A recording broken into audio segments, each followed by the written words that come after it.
ये है वो है। अब इनको पूछो आप क्या है, आपके वहाँ क्या है। 6 दिन हो गए हैं। कल भी जो हत्या हुई थी जो गोगा मंडी की, गोगा मेडी की, उसके लिए मुझे लिख के भेजना पड़ा है भारत सरकार को, मेरे साइन से गया है। इसकी जांच एनआईए लेती तो हमें ऑब्जेक्शन नहीं है, जबकि नए मुख्यमंत्री को लिखना चाहिए था, क्योंकि कार्यवाहक बना रखा मुझे गवर्नर साहब ने। जब तक नया शपथ नहीं ले तो मुझे वो कार्रवाई करनी पड़ती है। तो मैं चाहता हूँ कि जल्दी इनका फैसला हो। और अब इनकी पोल खुलती जा रही है। तुम एक मुख्यमंत्री का चेहरा तय नहीं कर पाते हो 7-7 दिन तक, तुम काहे की बात करते हो कि हम हमारे पार्टी में अनुशासन है। चाल चैते चेहरे तो पहले ही एक्सपोज हो चुके हैं देश के सामने। सर एक और सवाल रहेगा सर, नेता प्रतिपक्ष को लेकर भी क्या इस बैठक में आप लोग चर्चा करेंगे? नेता प्रतिपक्ष कौन बनेगा? ये मीटिंग में चर्चा नहीं होती है।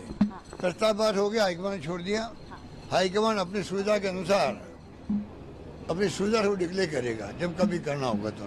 नमस्कार सर एक सिंगल बाइट सर, भाई एएनआई 7 दिन हो गए लगभग। 7 दिन में ये अपना चेहरा घोषित नहीं कर पा रहे हैं और ये हमारे ऊपर आरोप लगाते हैं।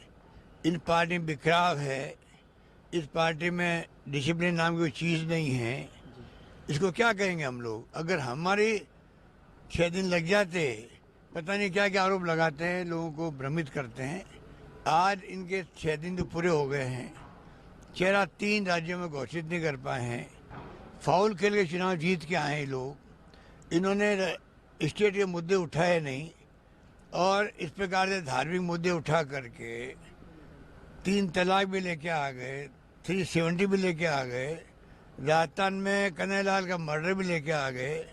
झूठ फैला दिया उन्होंने कि मुसलमान को 50 लाख, हिंदू को 5 लाख। इतने झूठ बोल बोल के चुनाव जीत के आए ये लोग। अब इनकी पोल खुलेगी जनता के सामने। नंबर 2, जो हमने शानदार स्कीमें पेश करी, शानदार कानून पास किए, शानदार गारंटी दी है, उस पर उन्होंने चर्चा ही नहीं करी। चुनाव विधानसभा के थे, प्रधानमंत्री अटैक कर रहे हैं मुख्यमंत्री पर व्यक्तिगत रूप से, प्रधानमंत्री अटैक कर रहे हैं राहुल गांधी पर व्यक्तिगत रूप से। चुनाव विधानसभा का है। विधानसभा चुनाव के आधार पर जो हमने काम किए, नहीं किए, कमियाँ रखी, हमारी स्कीमें में कमियाँ हैं, खामियाँ, वो बताओ आप। उस पर चर्चा ही नहीं करी इन लोगों ने। तो आप सोच सकते हो चुनाव किस पर जीता गया है।